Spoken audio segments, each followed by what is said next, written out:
Folks are ready. We're ready on this end. We've gotten some good questions this week, and we'll have at it. We'll try and run not too long, but try and get you in and out. I've decided that I'm going to kind of go through the questions for 2 seconds so that you'll know what's coming up. Highlight changes in the business planning and benefit planning books that I've just redone. Married couple, are they considered one member for LLCs, so they're sole proprietorship?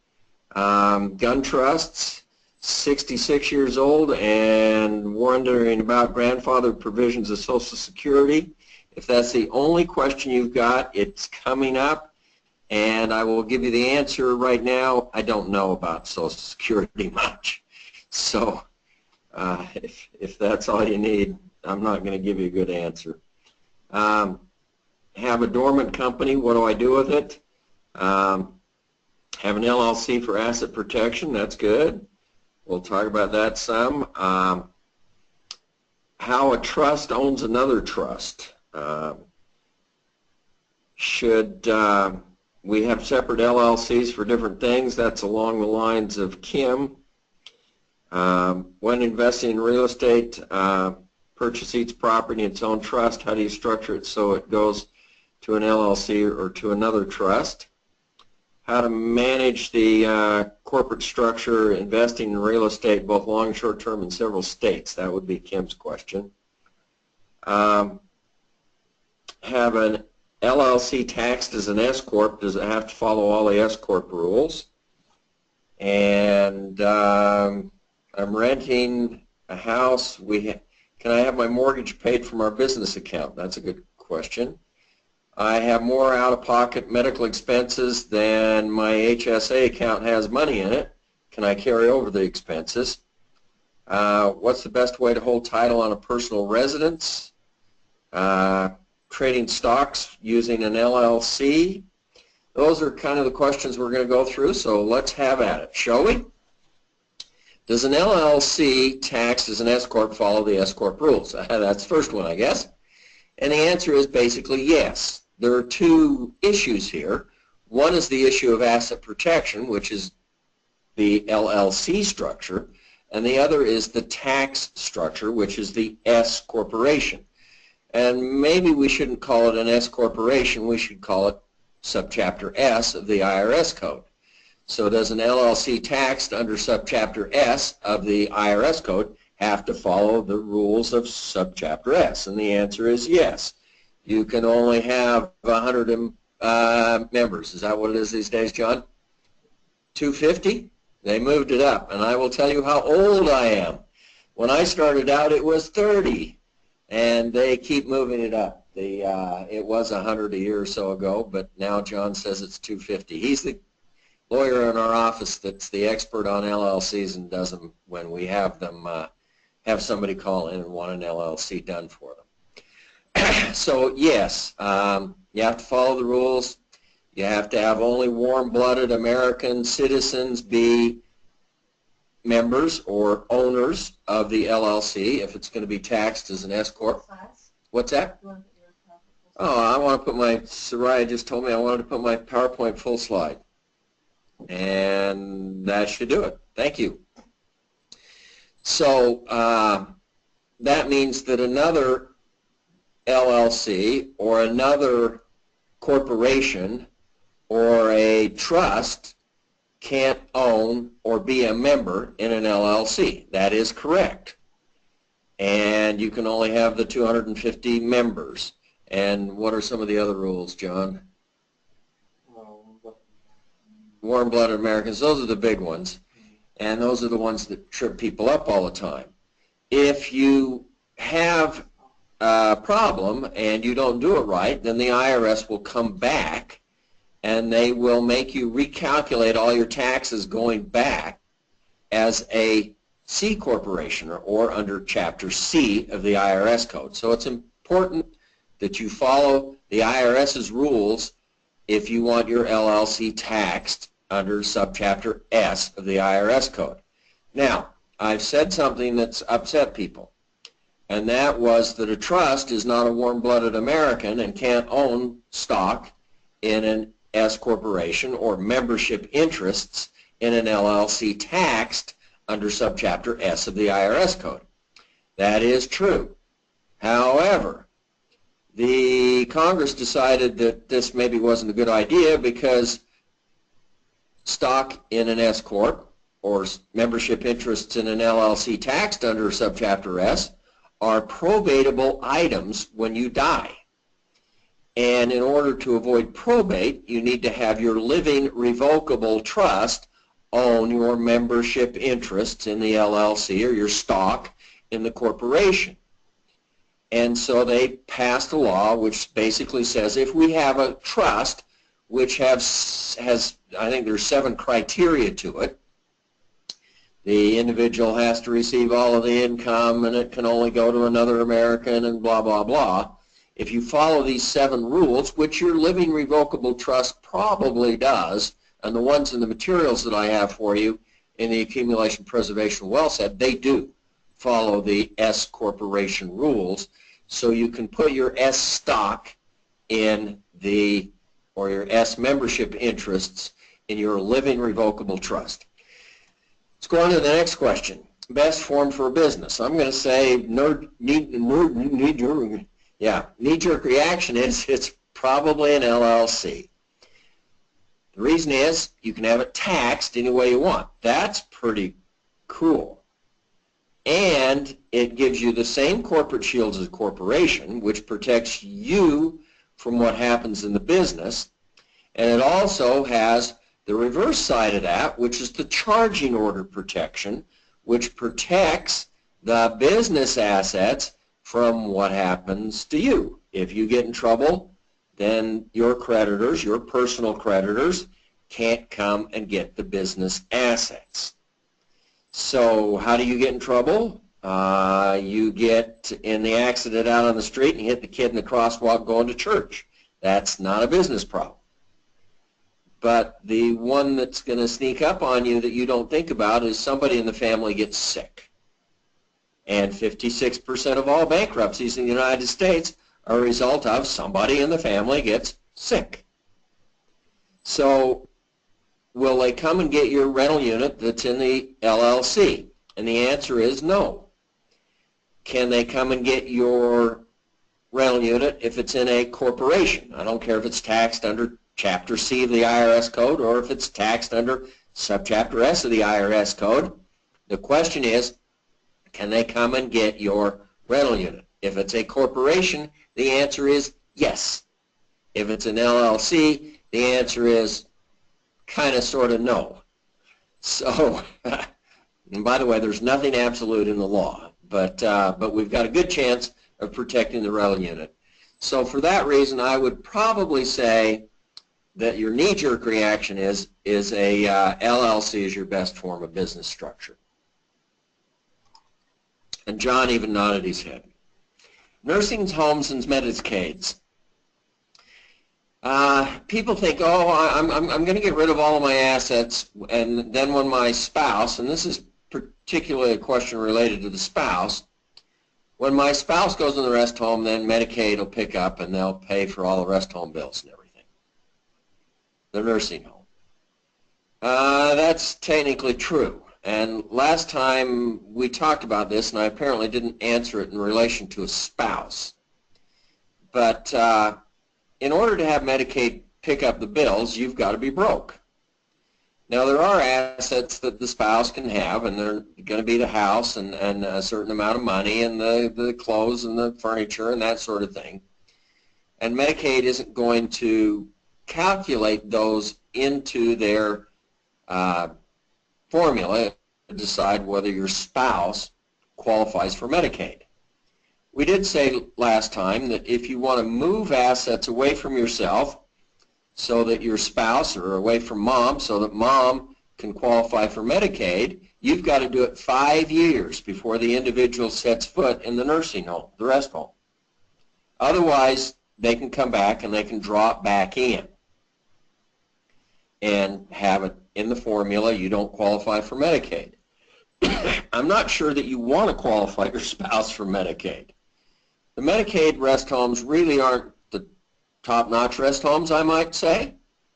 And the other thing that you're forgetting is Medicaid has a clause in its contract, and it says that when your spouse dies, you still get to live in the home and everything else, you're fine.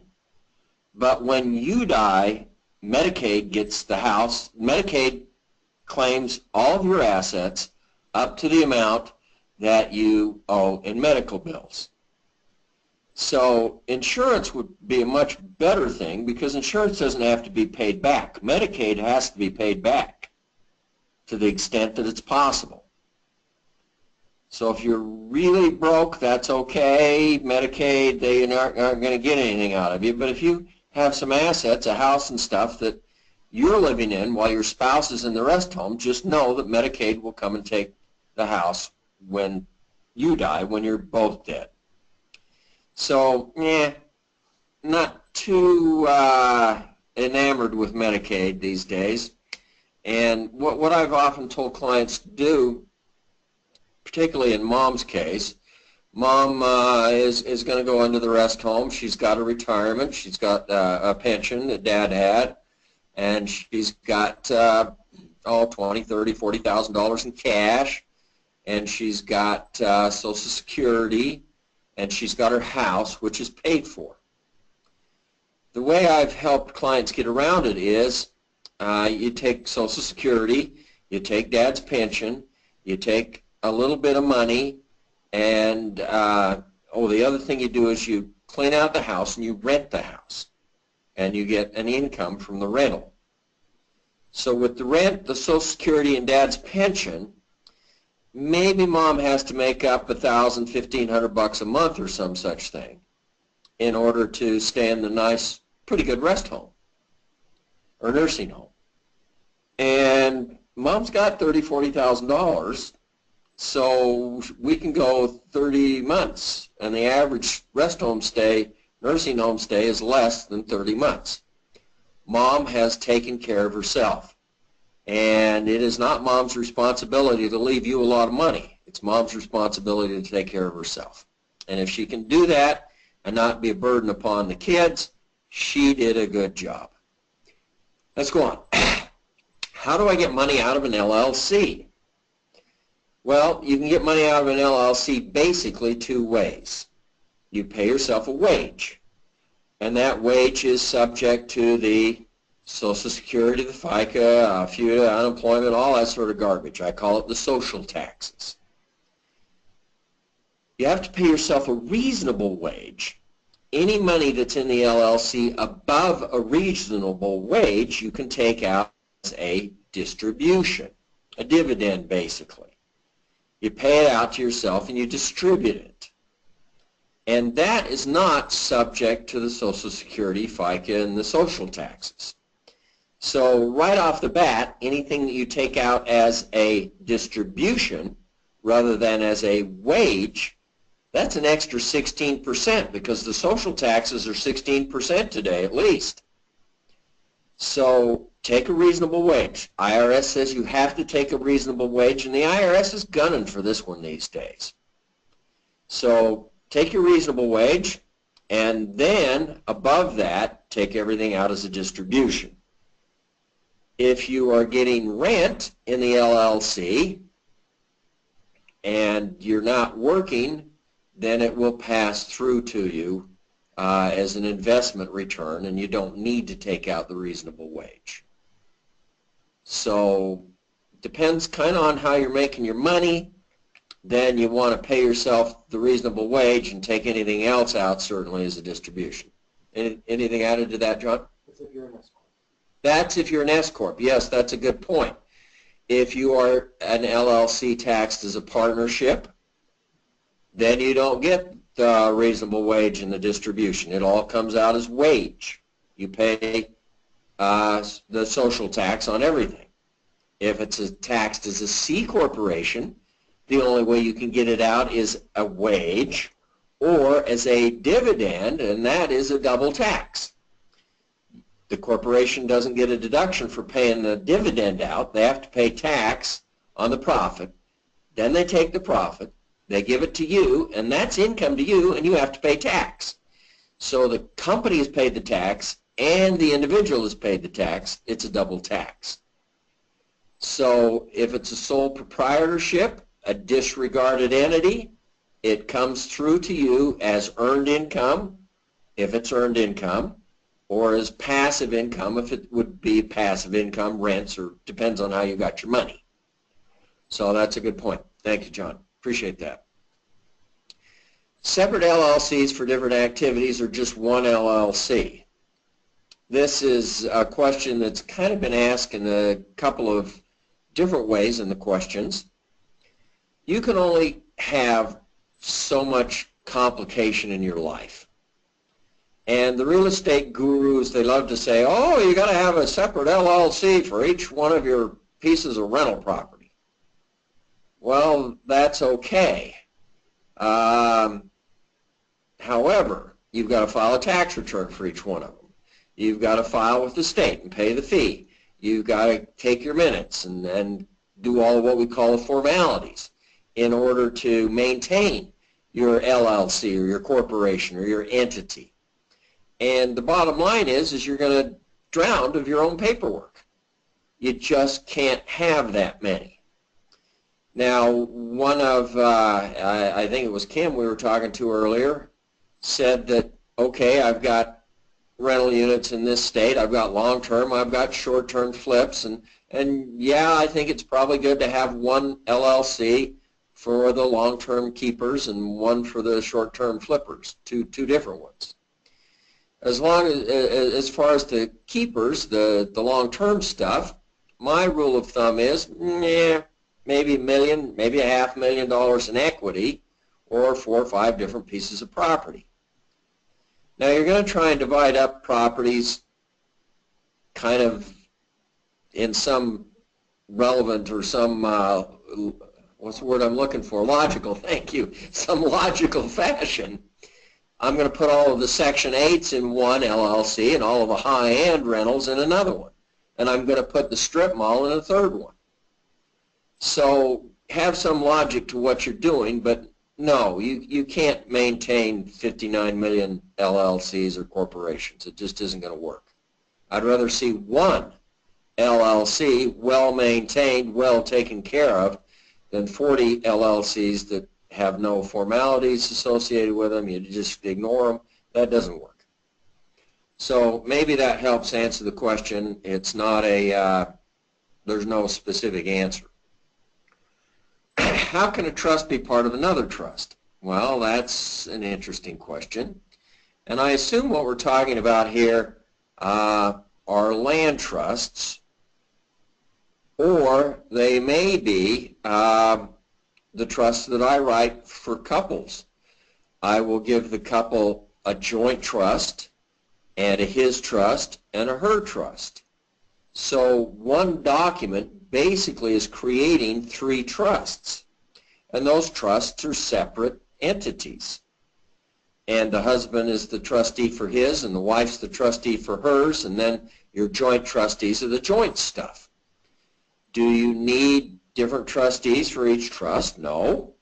You can have the same trustees for each trust, and you can create multiple trusts. The people who are creating land trusts are creating a different land trust for each one of their pieces of property, and they are the trustee for each one of the pieces of property, or they have somebody else be the trustee for each one of the pieces of properties. So I'm not quite sure I understand how the question was intended, but you can have multiple trusts. Can I have a trust own another trust? Sure. The trust can be the beneficiary of another trust. That's pretty easy to do. In fact, you should do this, but people do, and that is they take their IRA, which is a trust, and they make their living revocable trust the beneficiary of the IRA. You don't want to do that for tax reasons, but lots of people do that. So there's an example of a trust owned by another trust, or the trust being a beneficiary of the other trust. Dormant companies. I have a company and I haven't been using it for a long time. And I will just use myself as an example. I had a number of companies, 4 or 5 of them. Some of them were 30 years old. And there are cases where you want a company that's been established for a long time, and it looks like you've been in business for 60 years when you can say my company was established 40 years ago. Well, I haven't done anything with it. I've just filed the taxes each year. It's a 0 tax return, but you have to file the taxes. And by the way, if you don't file the taxes, the IRS has got a little bippy for you. It's $195 per month per member or per owner of a corporation which doesn't file its taxes, or an LLC taxes a corporation which doesn't file its taxes. So you file a tax every year, you pay the fees, do the paperwork, and the company just sits there. Ben, who was in our office, Ben spent 7 years as a special auditor for the IRS, and he came to us, it's been almost 3 years ago. And he looked at my dormant companies and said, Phillips, you're nuts. All they are hooks to reel in the IRS with, because the more companies you have, the greater your chance of being audited. And he said, get rid of them. So I decided that I'd rather get rid of them than try and maintain a corporation or a company that had a longevity to it. And so that's what I did. I got rid of them because they're just magnets for the IRS audit. 66 and Social Security. This is the question. I'm going into Social Security, grandfather clauses in Social Security and stuff, and I'm going to just tell you, I don't know much about Social Security. Christy is getting Social Security because she's totally disabled with ALS, and Christy's my wife, and we got her Social Security, but all we did was apply and check the box, and they send us a little bit of money each month, and it's a little bit of money, even though she worked a long time, and still a little bit of money. So I don't know much about Social Security. I will give you that. I apologize, whoever asked the question. Gun trusts. It's you, John. Come over here and speak into the box. Mike's right up here. All right, so a gun trust. What is a gun trust usually used for? Normally we use a gun trust if you've got a weapon which falls under federal law, usually either the National Firearms Act or the Gun Control Act. These are weapons like machine guns, silencers, short-barreled rifles, grenade launchers, grenades, things like that that you don't normally find, or that people usually don't have as a regular gun. With those types of guns, you have to register them with the ATF, the Bureau of Alcohol, Tobacco, and Firearms. Every time you register them, or if you ever try to transfer them, you have to register them again. And the only person who can use that weapon is the person who is registered to that weapon. So with a trust, what you can do is you can have the trust be the owner of that weapon. You can then create multiple trustees of that trust. When you do that, each of those trustees are then lawfully able to use that weapon instead of just one registered owner.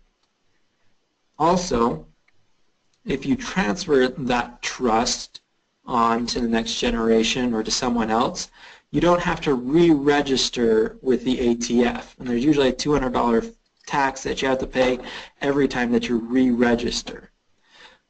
So you can be able to pass these weapons along without having to get the ATF involved. Can I just get my millimeter Beretta and put it in a trust and avoid being registered in my name? No, you're still going to have to register as the trustee, so your name is still going to be connected to that weapon. But it's going to limit the amount of times you have to do it. If you've got multiple people as the trustee, you can just simply change the trustee. I'm going to unmute Charles. Charles, you're the one that asked this question, right? Yes, sir. Does that help? Are we answering anything? It helps tremendously, and the real specific is not about grenade launchers. It's a silencer, a suppressor can be used legally, but I've got two sons that are pretty old, and if we each want to use it, it is illegal for one to have it that it's not registered That's to. right. Unless it's in the trust, and each one of you is listed as a trustee. Yes, sir. So John and Lee have helped me tremendously. I really appreciate it. Okay, we'll silence you then. We'll pick you up on the other side. So let's go on. You can go back to work, John. Thank you, sir. Let's see. Here we go. Business planning, retirement planning. I've updated all of my materials in the last year. We did personal planning first. That's the wills and the trusts and those durable powers of attorney, that sort of thing. And this spring, I finally finished business planning and the retirement benefit planning sets. They have all been updated. All of the LLCs have been reworked, or excuse me, all the LLCs. All the CDs have been reworked and remastered. New talking. Here's the scoop on it. If you've got a really old set, yeah, you probably need to update. If you've got a set that's not like 10 years old, it'd be nice, but to be honest with you, the documents haven't changed much. My explanation of the documents and things that you need to think about has changed because we're always progressing and I'm getting better at explaining things and that sort of stuff. So if you've got an older set of the materials, the documents are probably valid. You can email us and we'll send you the latest and greatest document. But if you want the additional explanation and everything else, then you probably ought to update. Benefit plans, retirement savings plan set, that has been redone, and we have almost doubled it in size. We've added SEPs. We've added all kinds of things to it. So there are a lot more documents in those in the benefit plan, retirement savings plan set, and we've added all of the new CDs. We've redone them all, and we've added an extra hour, hour and a half or something to explain these new documents. So that one, if you're into that, that one has changed quite a bit. Okay, LLCs and married couples. Yeah, I've got a husband and a wife, and the question is, we're both members, or she's a member and I'm a member, or more appropriately, her trust is a member and my trust is a member. Is that considered one for tax purposes? Now, an LLC is an LLC, and you've got two issues. Is it a multiple member for asset protection purposes, and is it a multiple member for tax purposes?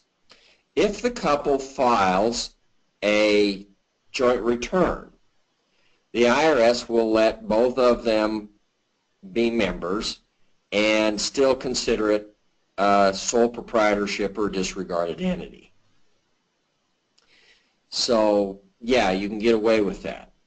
If I'm worried about asset protection and multiple members, and the multiple member issue does not affect the corporate shield, has nothing to do with that.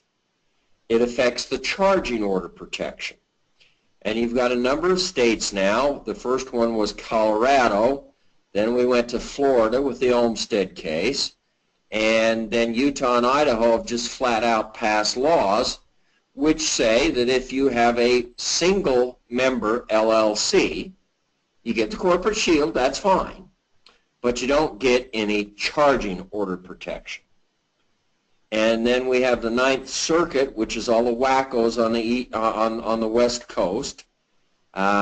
California, all you Californians smile at me, come on.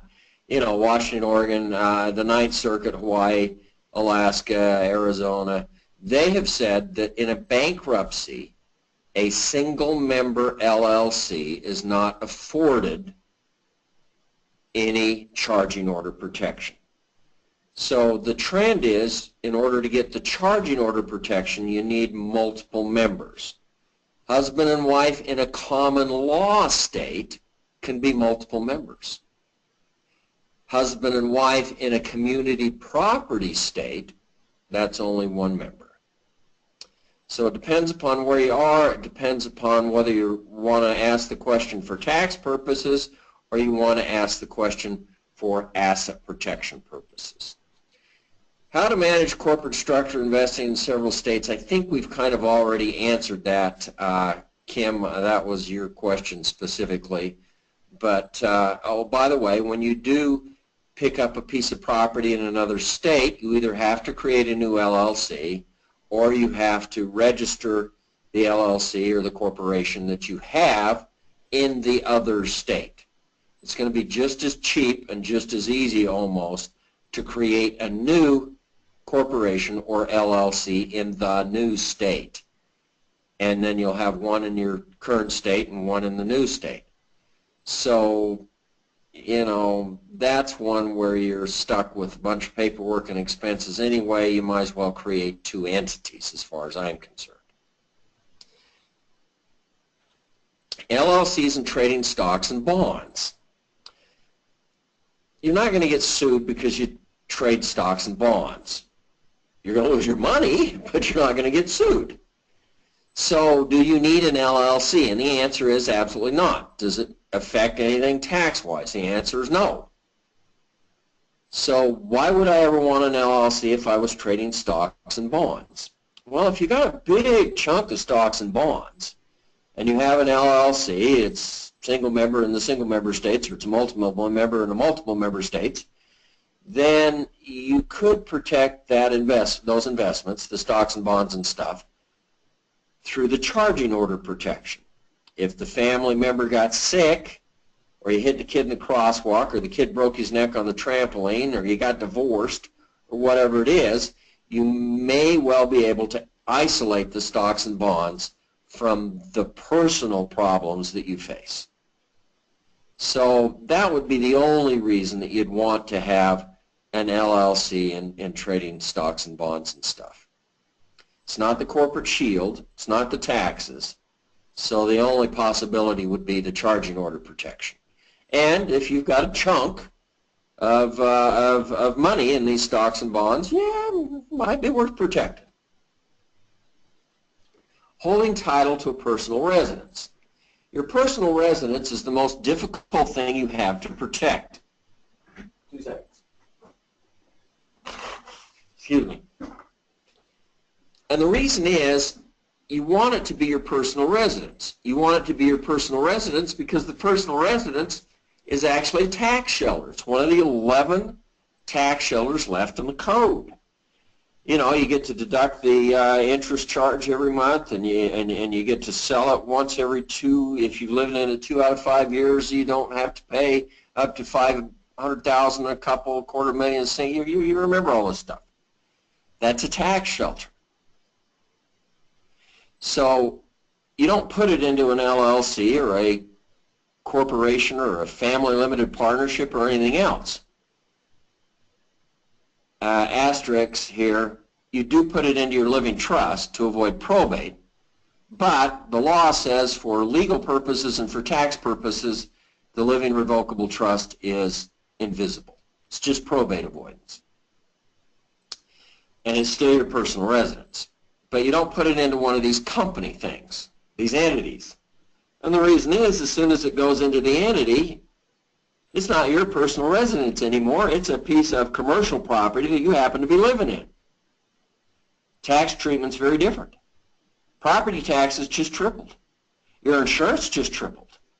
If you put your personal residence into an LLC and you don't change your fire casualty insurance, place burns down, insurance company comes back and says, no, wait a minute. We insured a personal residence. This isn't a personal residence. This is a piece of property owned by an LLC. We didn't cover this one.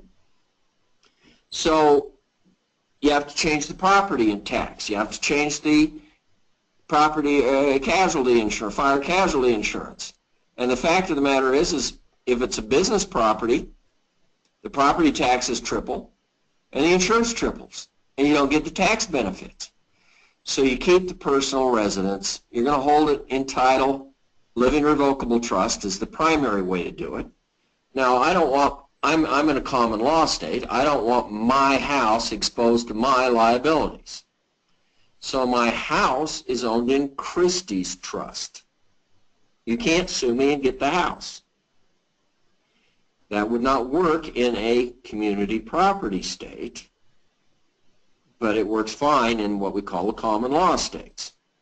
And then, of course, you've got Texas and Florida that have 100% homestead on the property. You can't take it away from you, basically. So it depends upon where you live, and it depends upon what you're doing, but you're going to hold the title in husband-wife name, joints, tenants at least. Or if you're in a tenants by the entirety state, you want it that way. That gives you asset protection. It's kind of like joint tenancy, only there's an asset protection facet to it. And otherwise, you want it in your living trust. I've got expenses over my HSA limit. You can only put a limited amount of money, what is it, $3,500, $3,800, whatever it is per individual in an HSA. So Christy and I, we get our $7,500 or whatever it is into the HSA, and it takes us till about February to spend $7,500 on our annual medical expenses. So, you know, I calculated last year my out-of-pocket medical expenses. My out-of-pocket medical expenses hit over 45 grand. That does include the insurance premium. But the HSA, we use it to the maximum amount that we can. Can the expenses roll over? I'm going to say I don't know. I'd have to look it up. And I've got to call out to see. But I think you can, yes. You can roll the expenses over. The money rolls over. If you don't spend all your HSA money this year, it will roll over into next year, and you can expense it then. So I think the expenses will roll over anyway. Go ahead and do it. Don't tell them Phillips told you that. Most they can do is disallow the expense. And if you've got that many medical expenses, you'll be able to make it up anyway. Christy and I just leave it on the table because we way outstrip the HSA expenses. Can you pay a mortgage with a business account? They're living in a house and they want to pay the mortgage directly out of the business account. The answer is sure, you can do that. However, you've got a couple of issues. One, you're probably going to be considered commingling money. If you commingle money, you're going to lose your corporate shield, whether it's an LLC or a corporation structure. You're not going to have the corporate shield because commingling money is the 900-pound gorilla in the room when I go to pierce your corporate veil. So we're probably commingling money. And when you take the money out, let's say it's an S corporation or an LLC taxed under subchapter S. When you take the money out, you pay that to the mortgage company, that's going to be considered a distribution. And if you don't take a reasonable salary, then you may be in trouble with the IRS. They'll come back in and recalculate everything as salary for you. So, no, you're not going to do your personal mortgage out of a business account. You're going to pay yourself money, wage. Yes, it may be taxable, but then you're going to pay the mortgage company, but you get to deduct the interest and stuff. So I'm not quite sure why you wanted to do that in the first place, but hopefully that helps a little. And that's the end of the show for the day.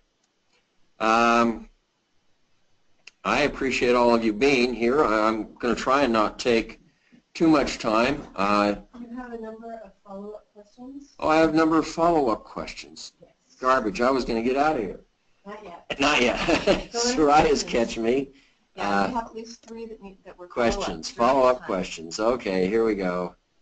Go up, scroll up. Scroll up. Or actually use this right here. Make it bigger. What? You'll be able to see them better. Move that side. This thing? Uh-huh. It's a good thing we have Soraya. Scroll up. The last two you don't need, but the others you do. So can they see the questions? These ones were answered privately, so if you answer and type in, they do it. But read out these ones. Okay.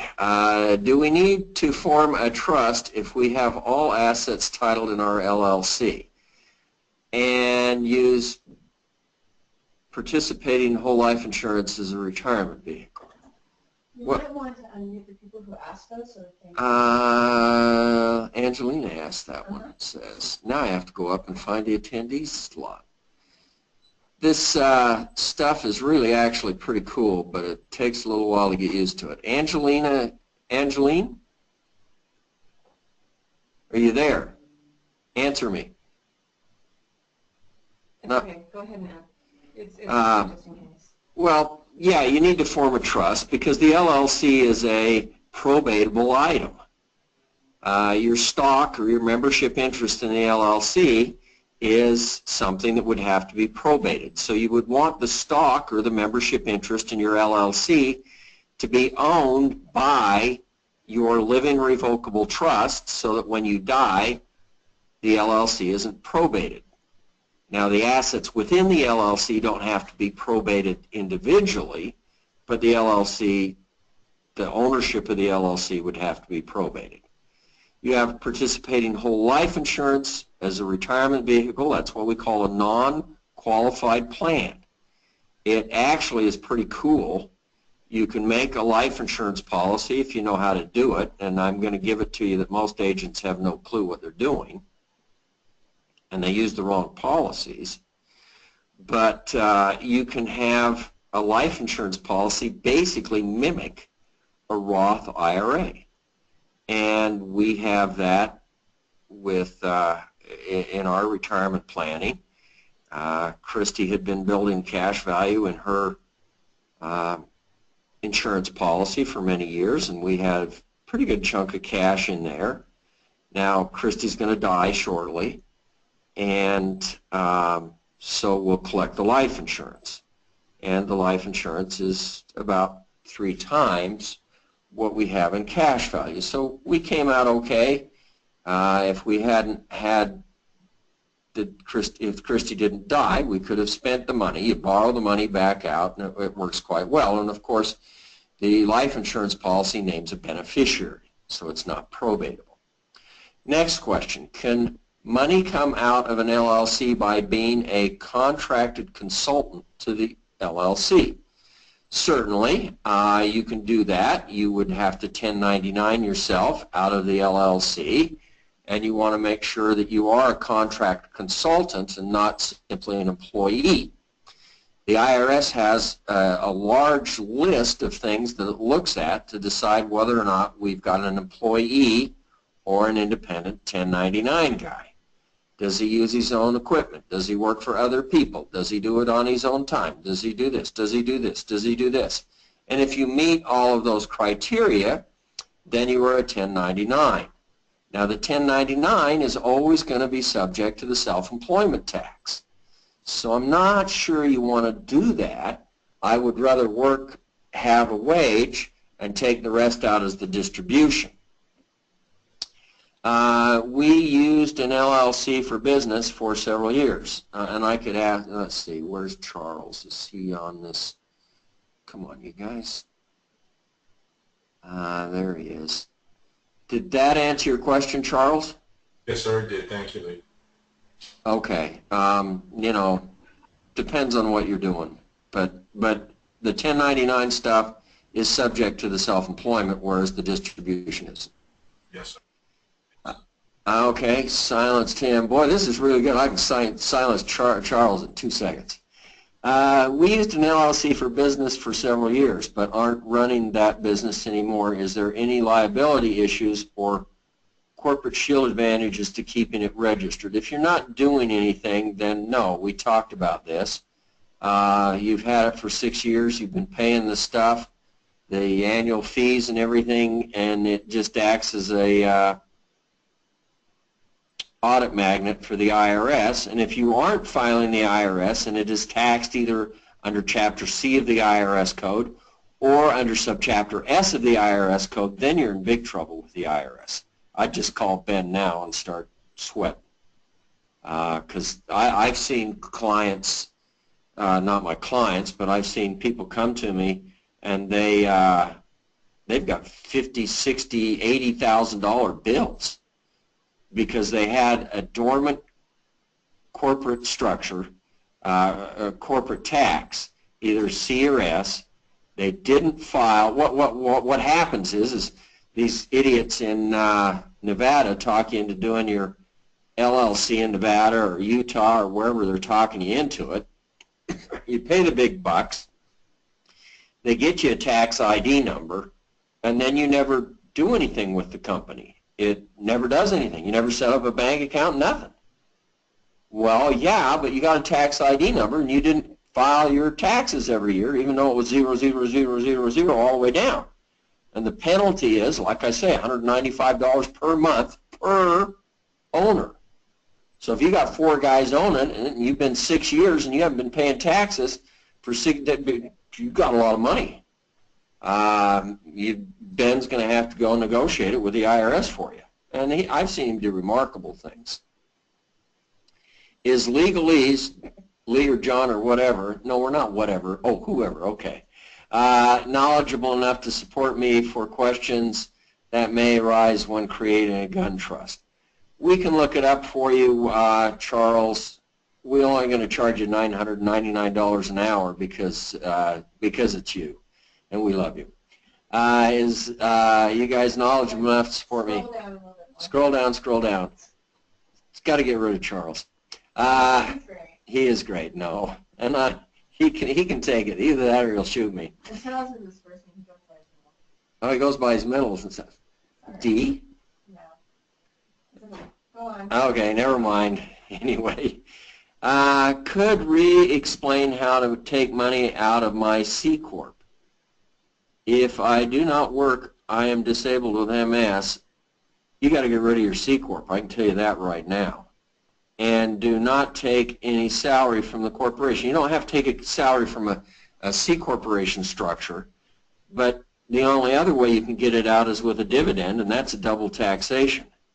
It isn't going to affect that because you're disabled. You may be in a lower tax bracket, but the company is going to pay full bore tax.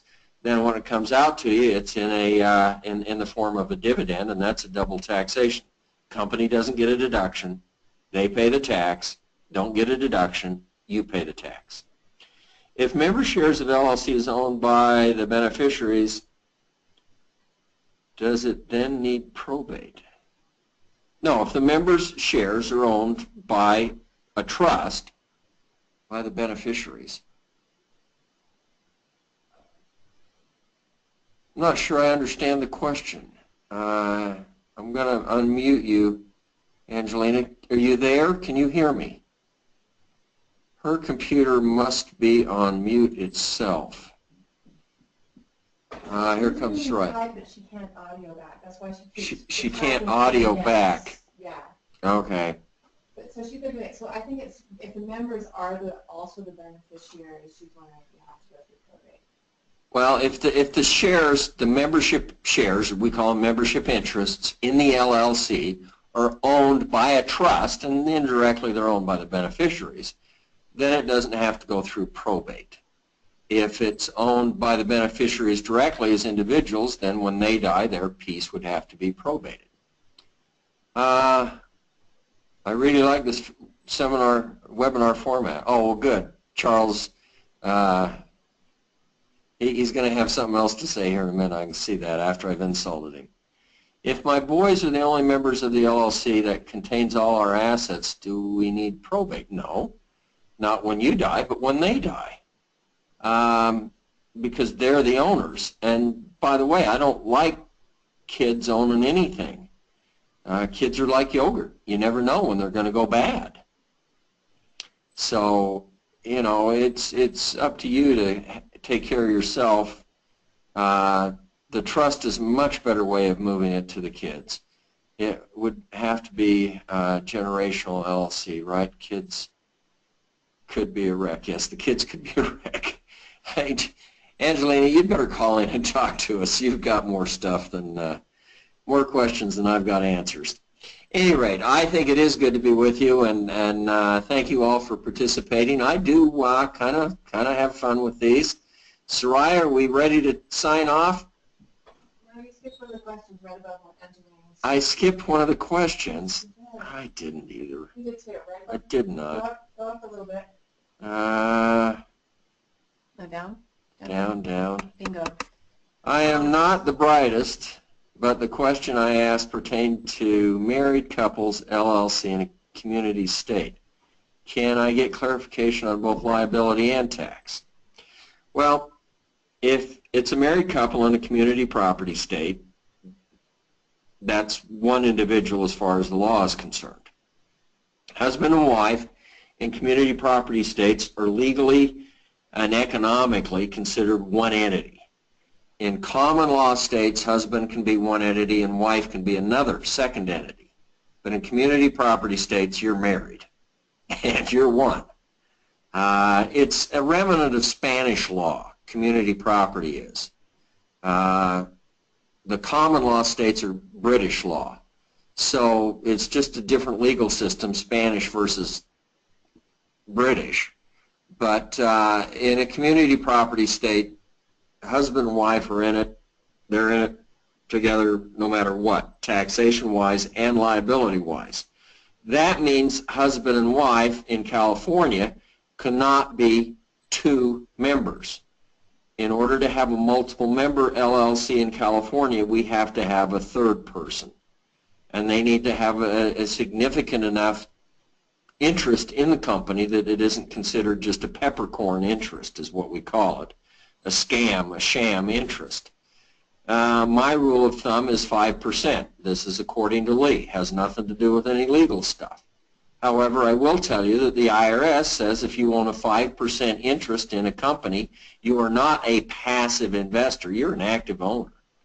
And I could go to the judge and say, hey, look, Judge, the IRS says this is a real deal. You should consider it a real deal, too. Do they participate in the meetings? Do they get their share of the profits? Blah, blah, blah, blah, blah, blah, blah.